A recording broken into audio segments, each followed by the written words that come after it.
Welcome, welcome. This is Gull, your money mindset expert.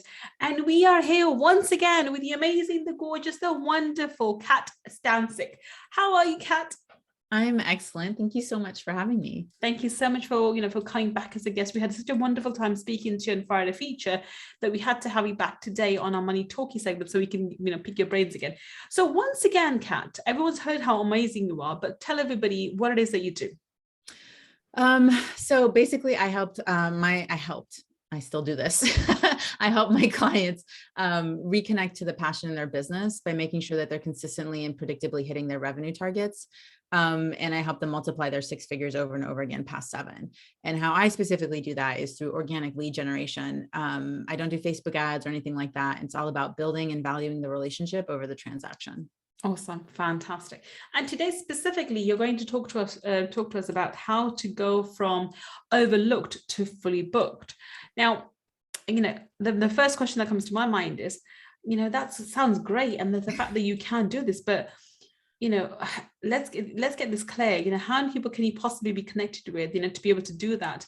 Isn't it when you end up you max out the number of people you're connected to, or doesn't it stop you from building the business further, or slow you down, because ads supposed to be ads are faster, quicker, whereas organic reach is slower? Isn't that the case? Isn't that the myth that we talk? Is it a myth that we talk? I don't know. I mean, whenever I've tried to so think about it this way. When, if you're at a restaurant, and I know this is done in the US, I don't know if it's done in the UK, but if you're at a restaurant and let's say you're drinking coffee and the waitress comes over and she says, "Can I warm it up?" And she pours hot coffee into your cup. And it's mostly now it's much warmer than it was before. That's quicker to a result than say you're drinking an ice cold glass of water and she comes in and pours hot water in it. The temperature difference is going to be significantly different, and it's going to require much more effort to warm up the cold water than it is to already warm up warm water, right? So the coffee. Yeah. And that's the same difference between Facebook ads and your organic and current connections. Your current connections have some concept of who you are. I'm not saying every single person. I'm sure we've all blind, hit that button. I'm still finding people that I'm like, how the hell did we become friends? This was a mistake from like 20 years ago, whatever it is. But looking at how can we warm up those connections into potential buyers without making everybody in the process being triggered by the sleazy, salesy aspect of things, because we've all met that person on LinkedIn, right? Pitchy Pete slides into your DMs, assumes that you have all the problems and that he has the one solution, he or she, right? Have all the solutions, and they pitch you right away. Gives you PTCD, post-traumatic connection disorder. And so people are very hesitant to even accept connection requests, nonetheless actually engage in conversation. And part of the reason is that and since we have a lot of people from the corporate days, we all remember being in our office or being at a desk and someone coming by. "I need this." Fine, here you go. All of a sudden you get back into your work, and then 2 seconds later, someone else shows up over and over and over again all day long. And it's enough to make you want to chuck your computer at them. However, if one of those people that interrupted you during the day said, "Hey, I've got free tickets to the Pink concert, want to come?" You'd more than welcome that interruption. Yeah. That is the art of the conversation. What are you putting in front of people that's worth interrupting their day? Because that is what you're doing. You are interrupting their space, their time, and you're coming into their reality. And so many people are always trying to force people and pull them into theirs instead of tuning into their frequency. What are they paying attention to? What are they engaging with? And how are you showing up there and with something that's worth engaging with in conversation? Okay. So that answers that question. So let's start with the process. So how do you do this? What is the strategy to do, to go from overlooked to fully booked? Well, so I prefer my strategy. So it's a 3-phased approach, essentially. So it's all about who are you connecting with? Right? How are you having the conversation, and how are you inviting people to the close? So connect, converse, and close. Where most people get stuck is in the middle part, that conversation piece, which is how do we go from talking about the weather to whether we should work together? That weather to weather turn of the conversation is where the sleaze, the slime, and all that gets triggered. Okay. Right? And it gets triggered more so in women, I believe, than it does in men, just based off of socializations and things like that, in terms of how we're brought up, and we're supposed to be a little bit different in terms of our aggression and our, askingness and all that other good stuff. And it's really about moving through that process. And so when I look at the connecting, it's not just connecting for the sake of connecting. So for example, I use LinkedIn a lot because it's one of the more restricted platforms, but the concepts that I'm teaching and that I, help support my clients with, they work on all the platforms because it's about owning the conversation and getting that started and taking them off the platform as fast as possible and not trying to keep them in a place that's where all the distractions are happening. So on LinkedIn right now, as of this timestamp, you can only connect with a maximum of 30 people a day for a maximum of 100 people a week, right? And so people are going in and they're just sending connection requests. That's hot water into cold water. What you want to do instead is look at how are you positioned? Are you allowing people to see your authority and expertise, or did you just spend 2 seconds on your profile? So that's the profile funnel. And that's the one thing I want people to make sure they're paying attention to is how are you showing up and owning your expertise, right? And declaring to the world, this is what I do. And I am absolutely one of the best people in the world to come to for this. And looking and being sure that they understand who it is that they're really trying to connect with, because a lot of people work on the ideal client avatar. And I know audible eye rolls around the world right now, but everything changed, especially over the last year and a half. People's behavior is a lot different than it was 2 years ago. They're engaging on different platforms. They're consuming content in a different way, and they're showing up and reacting to things differently. So we want to make sure we're always keeping that pulse on who our ideal client is and how they've evolved. Who I'm working with, now is a lot different than who I was working with 5 years ago. Right. And, I'm very grateful for that. But if I was still targeting that same person, I would experience a bunch of frustration in my business because I wasn't attracting the right level client. So, and that's the little caveat here. If there is a red flag on someone, if they are not meeting a qualification, meaning there are qualifiers out there that everybody should be leveraging as part of their conversation, do not proceed and close that person. You will regret it. If it is an orange flag, right? Not as aggressive as a red flag. It's just a red flag that's been out in the sun too long. It is still a red flag. Do not proceed. Do not pass go and collect the $200 that will cost you $2,000. So that's with the connection. So in the conversation, this is that weather to weather piece of it. It's not necessarily about convincing people to buy from you, but it's about extending an invitation. Right. And so what is it that you're putting in front of them? So it's a little bit about that interruption in terms of the conversations you're having one-on-one, either through your content or through things like this, podcasting. Right. So what is it that you're putting out there that's worth interrupting them for? If you put another post out there about be the change you want to see in the world. Yes. Fantastic quote, fantastic concept, but I've seen it a million times and it's not worth my time. Right. The quantity is not the thing we're focused on. It's the quality. Yeah. Quantity comes after the quality, and the quality comes after the conversations. It's the QQC. Most people focus it on the quantity, quality, and conversation, and it's flipped. Focus on the conversation that'll identify the quality of people that will then get you the quantity going in your business. Right. Okay. So part of that is great because, a lot of people are going from this door to door to, trying to create leverage in their business. So yes, some of this is door-to-door knocking. It's how you get better. It's how you master the skill set. But when you want to start creating more leverage in your business, right? How do you create firework experiences? This is how you get more people in your space without the pull, right? So this is, if there was a firework, right, that went off right now, you would stop everything. You'd look out your window and you'd be like, what is going on? Because it's something that's interesting and engaging. Yeah. That's what your content, that's what these experiences should provide. So what are you putting in front of people that is worth their time that they can say yes to? They can't feel like there's going to be an angle. That's why invites to Facebook groups don't really work anymore, because there's an angle unless there's something really juicy about that group, because people will still opt in. But then that's a whole other strategy in terms of how to leverage that versus how people typically think of it. We don't have time. So the last piece is the close. And this is all about not forcing, again, the decision, but how do you get from that? Okay, we've been talking a while and I feel like I should be saying something, but I'm not. And I want to ask you if you want to work with me, but I'm not doing it because I'm getting triggered. It's all about permission-based marketing. And it's either you as the individual inviting them to work with you. But here's the piece that most people are missing. They don't understand and see the signals that demonstrate that someone's actually inviting you to work with them, because they're not paying attention. They don't understand when someone's light is on. And what I mean by that is there are taxi cabs that are always rolling around, right? Yeah. And I have done it where I've been on the side, been like, I just need a cab, but the light isn't on. So that cab can, and it's empty, and you're like, what the hell? And that cab can drive all around the city. But the second it decides to turn its light on, the next person they see gets to come in. Yeah. And so you have to understand your buyer's light. What is it that they demonstrate when their buying light is on? And are you putting your offer in front of them so they can say yes? Okay,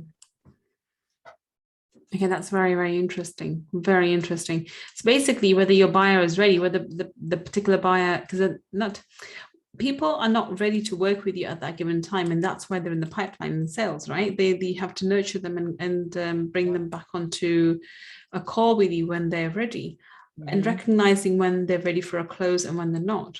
And this ties in very well, because I recently spoke to somebody that I think would be a great candidate for a mastermind, but he's not ready.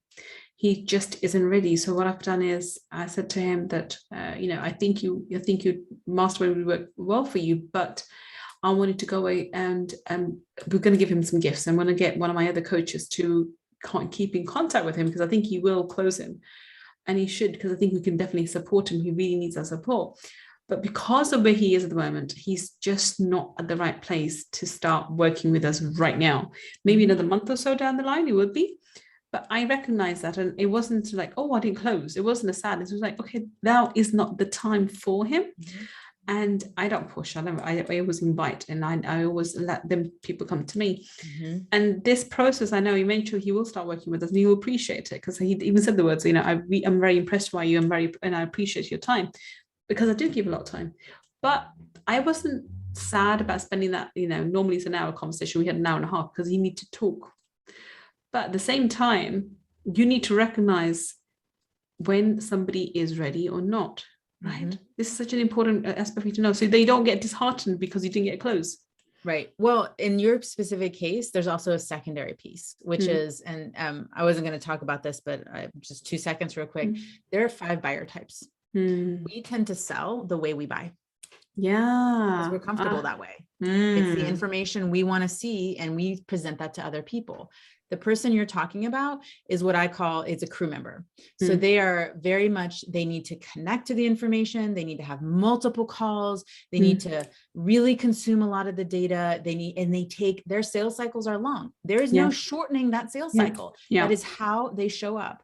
But when they have these conversations, you're collecting these micro yeses. And these micro yeses end up to the big why, the big yes, I want to work with you. But if you stop, and I'm not saying you are, but you, general speaking, people avoid, if you stop at that first one and you take that no, or even that second no, right, as the no, then you're leaving a lot of money on the table. It's where a lot of people are leaving opportunity behind, and they're making it harder in their business than they have to. It is about the follow-up. You do need to be savage about it. You need to have a system and a process to keep in touch with people, because that's about getting on their radar. If you're already connected, that's why we try to focus on the hot water, and we let our Facebook group, we let our content warm the cold water up, because we don't have to actually pour from us into them. That's just the tool, right? That's doing it for you. And so looking at that is looking at, how are you having that conversation? How are you staying in touch? Are you collecting the information? Like every time I get off a call, if someone mentioned their child's name, that's going in my database, so that next time I follow up, it's personalized. Because there's so many bots, there's so much automation, that everything feels impersonal. That even sometimes when I've called someone out being like, hey, come on, don't bot me. And they're like, no, I actually wrote that. And I was like, well, shit, that was a shitty email. Like, because it felt so impersonal. But if I go, hey, Gull, how are your kids doing? We talked about soccer last time. Is Susie doing well? Or whatever it is, that feels more personal, because there's that human connection. Yeah. And it's basically bringing the conversations to your human level. Like, how would you converse with with your human, for sake? Like people around you, someone down the shops, or someone on the street, or a neighbor. They may not be friends with you, but what kind of conversation would you have with them out of politeness and out of kindness, and maybe just general curiosity at times? But it's, how would you converse? Whereas for some reason, because you're having this online conversation, it's supposed to be a sales call, you become artificial all of a sudden. And this artificial energy is picked up by your potential clients and reflected back to you. I'm glad you said that, because until this moment I hadn't really thought about it. I speak to people as I do normally. I've always the same, whether it's a sales call or a normal conversation or a podcast call, my energy is always the same. I am always in the same sort of bubbly, bouncy off the wall kind of playing the bimbo card at half the times. But I do it because that's me. I'm very down to earth and very, I like talking, I like chatting. So my sales conversations are literally that, conversations. And yes, of course, sometimes when especially when I'm doing the full money block analysis calls, those are deep. And then I go into my, the coach mode. I'm like asking them very specific, deep questions and, literally unraveling the stuff. But it's still a conversation. I don't ask those questions, because I'm going to get a sale out of it. I'm genuinely interested. What's blocking them? What's stopping them? And this genuineness comes through, that people relay information to me that they wouldn't do to their therapist because it's just so personal. But with me, it comes out so naturally. And I had multiple people, men and women, both say, I've never shared this with them before. You're the first one, because I was genuinely interested to find out what's going on with them. Forget the sale in the end. Yeah. There's so much is fake out there. It's forced, right? Yeah. And there's these facades that people are keeping up, so that when you can create an experience where there's true, genuine connection, that's that people buy from people experience. Yeah. And so in the online world, it's harder and takes longer, because when you're in person with that, I mean, we've all seen someone online and gone to see them maybe speak. And then either one or two things happen. You're like, oh my God, they're just as amazing as I thought. Or you come out and go like, oh, that dude, that woman was, right. And I will never buy from that person, because you are able to connect to their energy. Yeah. When you can create that in an online space, which is what I talk about when it comes to the firework experience, it's that awe, that connection, that like amazingness leaves you feeling good, so long as you're not terrified of pyrotechnics, right? And so you being human, you being willing to give before you receive, right? Yeah. All of that karmically comes back to you in terms of abundance, which I know you know all about, right? A lot of people, of course I do, yeah. That these micro levels of effort, right, gets you these micro yeses, and then all stacks up. All stacks up. Yeah, people are always trying to skip the steps to the stage, and they end up face planting into the ground because they're not willing to do the work. Yeah. I mean, when you mentioned this, an experience came to my mind. Well, this is pre-COVID days, of course. But, I remember going to one of these, actually COVID as well. I'll talk about that afterwards. But this pre-COVID day, I went on to this 3-day free seminar which I think is are useless now, to be honest. And it's so funny that my programs are completely opposite, because I give so much value. But this 3-day program, which I only lasted the one day, the first day, by the way, because it was so full on in terms of sales calls, sales pitch, sales pitch. Oh, it was awful. The pitch fest. Yeah, it was a pitch fest. Honestly, it was a pitch fest. And the absurdity, exactly what you mentioned, the person the individual, the main presenter, the main person whose course you've gone to see. He was just so fake. He was trying to be this, he's telling us how he was about to commit suicide because he made too much money. And I'm like, oh my God, seriously? Insert the bro marketer strategy. Yeah, seriously. Don't get me started on those. And, the stories, and you could tell it was rehearsed and it wasn't his stories, and he was making bullshit up, excuse the language, sorry. He was making all. I bring out the best in people. He was just, I remember this, and I felt sick to my stomach. And because especially because I'm an abundance person, he would ask questions and I'd give him the answers like, oh, and I'm like, this is common sense for me. But obviously, it got to the point where I felt like I can give a better presentation and probably give people more value than you are, just because of where you are. And I did it actually. I didn't go and learn anything. I actually went to see how these live 3-day presentations work, because I was transitioning to go into doing these presentations. Yep. So I looked and I thought, my God, I could never. I mean, I would looking at it, but obviously I'll give a lot more value. This is not what I want to create. It was awful. It was awful, and it was, and obviously, but then it really highlights. There are people there who are so manipulative that they, and people who are manipulated. People are just so naive, and they go into a number of these things. And this is really useful. I'm like, how so? thinking, seriously, how is this useful for you? But apparently they like the energy, or they like the attention was given, and so forth. Yep. But those people are not going to go and be your clients. They maybe can't show up because they like the ambience.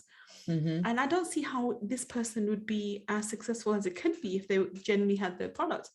Coming back to your question, the idea is people are so fake, and more people are waking up to this as well, by the way.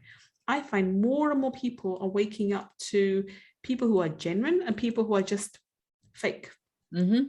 Yeah, I mean, the bro marketers, the pink predators, they're strong, right? They prey on your insecurities, very and much so. they create, fake scarcity. It's that, oh, we only have 10 seats left for a evergreen webinar.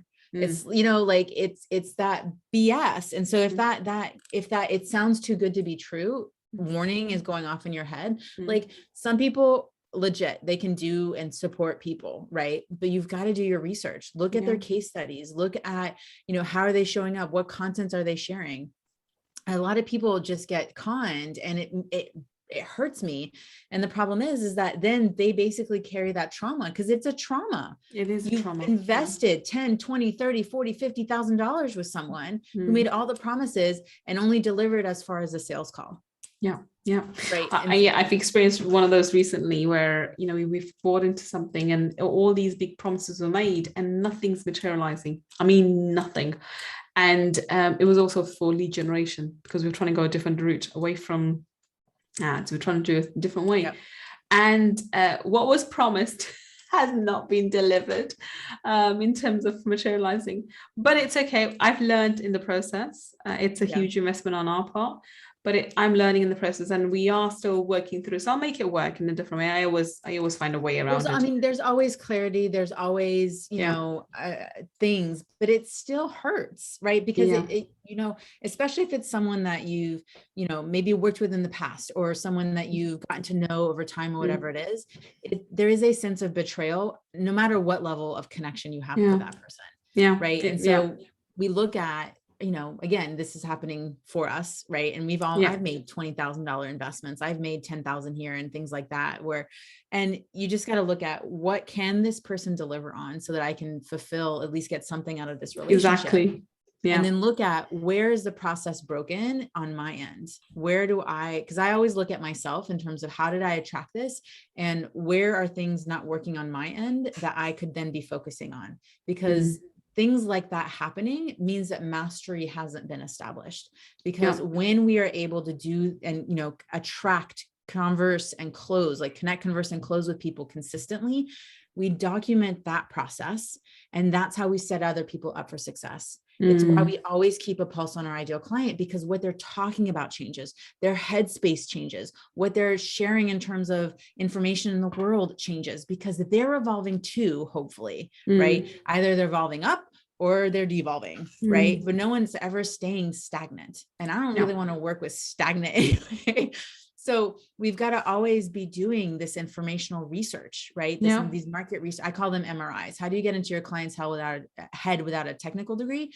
Market research interviews. You are constant. You are not too big to ever have conversations with people to understand what they're focused on, out of pure service, love, and devotion to what it is you're trying to do in terms of a change and impact in the world.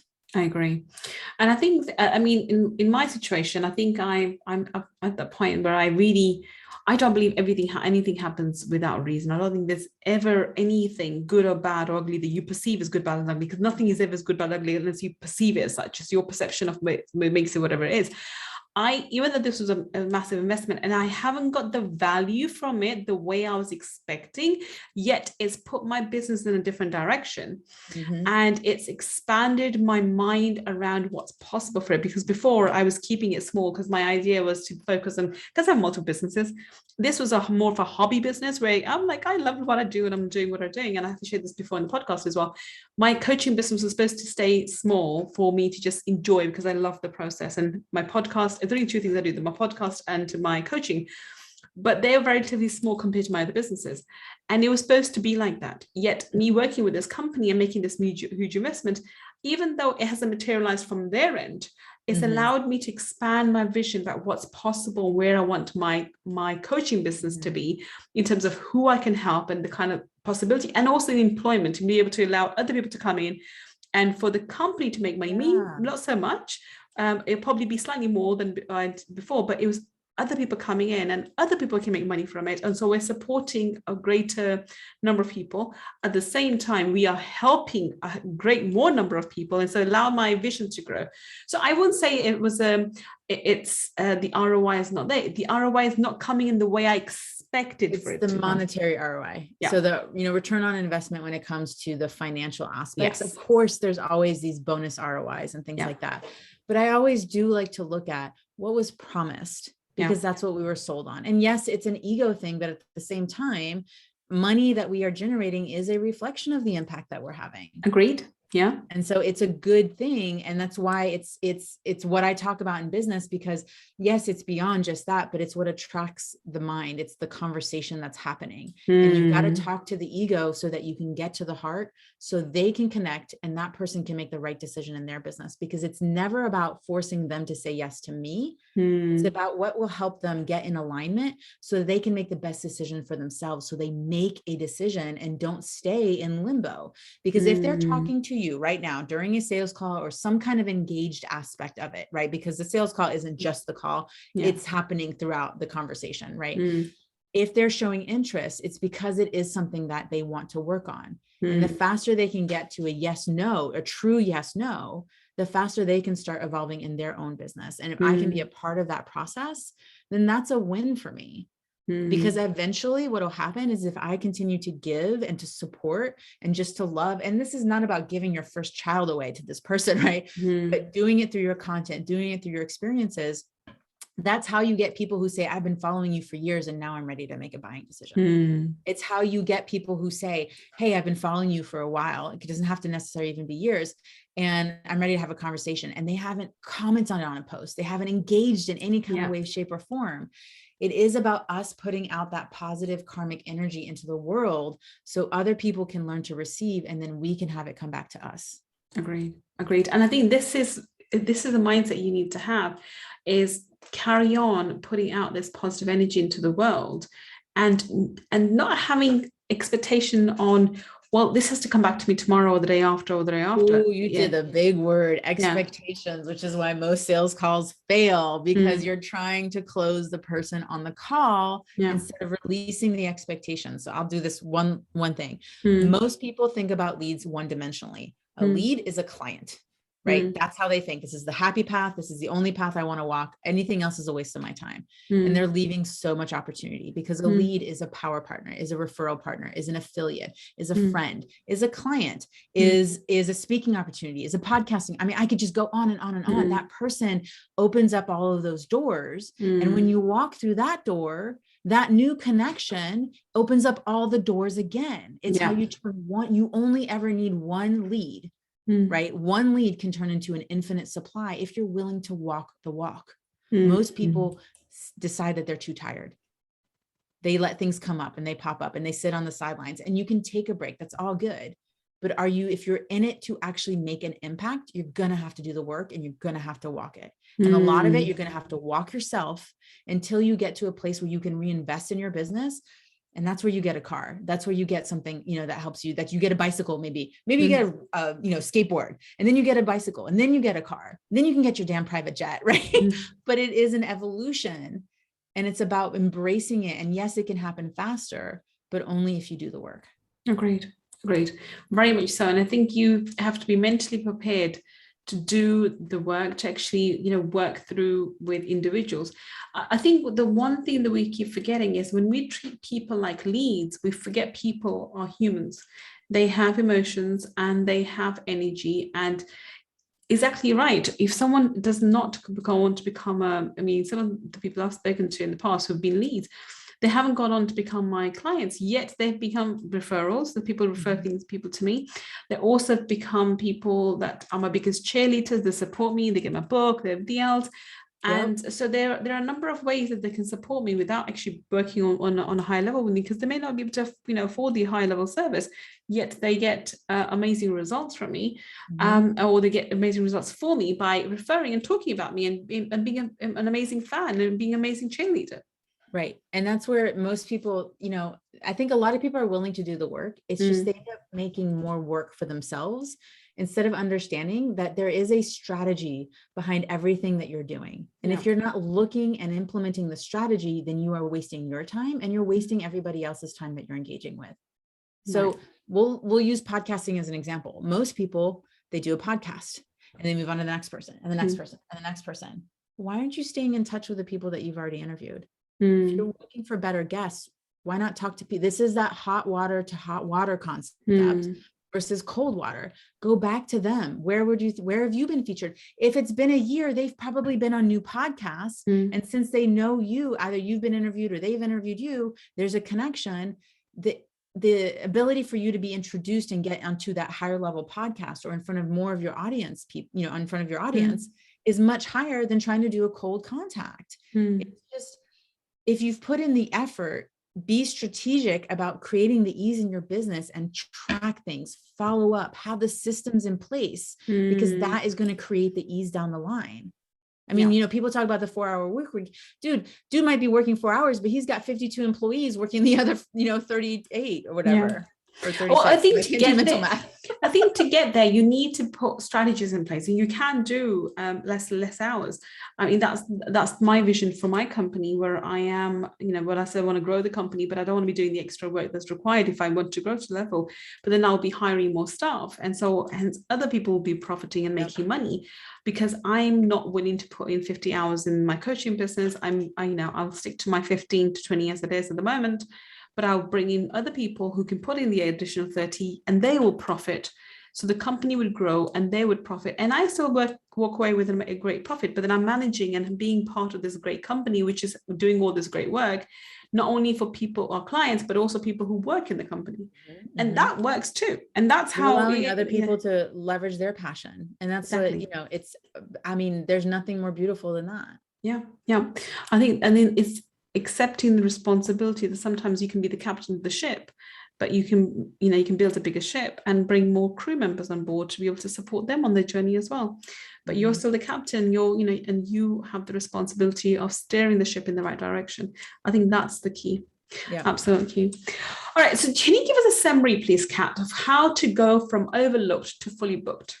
So it's all about 3 steps: connect, converse, and close. In the connection, it's how you're showing up and who you're connecting with. In the conversation, it's how are you having the conversation? It's through your content and through one-on-ones like this, and making sure that you have a process in place to keep in touch. Right. Okay. And then the third piece is all about the close, which isn't about actually closing people, but inviting people to the sale and making sure that people are ready to buy before the sales call, understanding who they are and how they like to buy, and not just how you like to show up. Fantastic. Brilliant. And so how can we connect with you, Kat? How can we, learn more from you? Yes. Well, I have firework experiences as well. And so one of the things that people can do, so I know I shared my other fullybooked.ceo before, but one of the things people can do is if someone's out there and they're looking to do and get more visibility, because visibility is absolutely critical when it comes to growing your business. I do a free podcasting networking mixer, and it's once a month, every second Friday of the month at 12 p.m. Eastern. And people are welcome to reach out.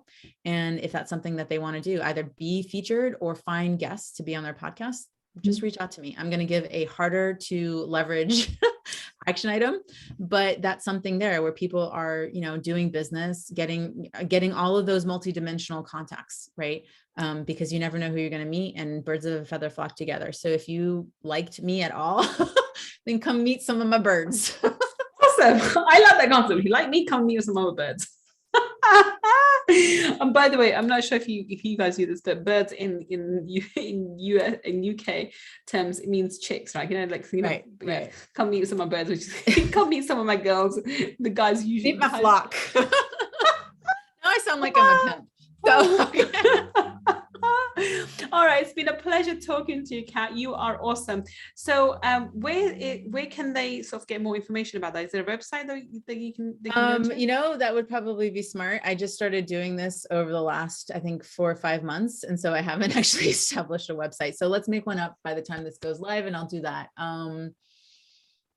I can't even make one up. So actionincubator.com/networking. Okay. So actually, let's do Mixer, because that's less long to write. So actionincubator.com/mixer. And you can go and find more information on the landing page, because it's been an organic outreach at this point and it's growing like wildfire. So okay, awesome. So by the time you're listening to this podcast, you would have the landing page would have been set up, and you will be able to click on there and get more information from there. We will put the links. If you listen to this on the podcast, we will put the links, all of these links that the Cat just mentioned, and obviously her social media links as well. All will go in the show notes. And if you are listening or watching us in the podcast, or watching this on the YouTube, then down below in the description section, once again, you will have all the links that Kat just mentioned. And obviously, because the YouTube we're fairly behind our podcast release, so the YouTube will come out later as usual. So for that reason, definitely by the time the YouTube episode comes up, you will be able to have those links are very readily available. Well, thank you so much for being such an amazing guest. We had such a pleasure talking to you today, and it's been really valuable even for myself, and getting to grasp with understanding of how to generate leads and doing it the proper way rather than the crazy ad hoc way that we are used to. Well, I think we'll have to have you back again for another time for our Money Talkies segment, because I think I loved our conversation. I'd love to talk to you again and pick your brains about it. But today, thank you so much for coming. Thank you. Thank you so much. And thank you for listening to both myself and Kat on our Money Talkie segment. I will be back with another amazing guest on another Money Talkie segment, an episode, and we'll be pricking their brains and asking them how we and I can build a better business and bring more abundance and wealth into our lives. Until the next time we meet, this is Gull signing off. Take care and bye for now.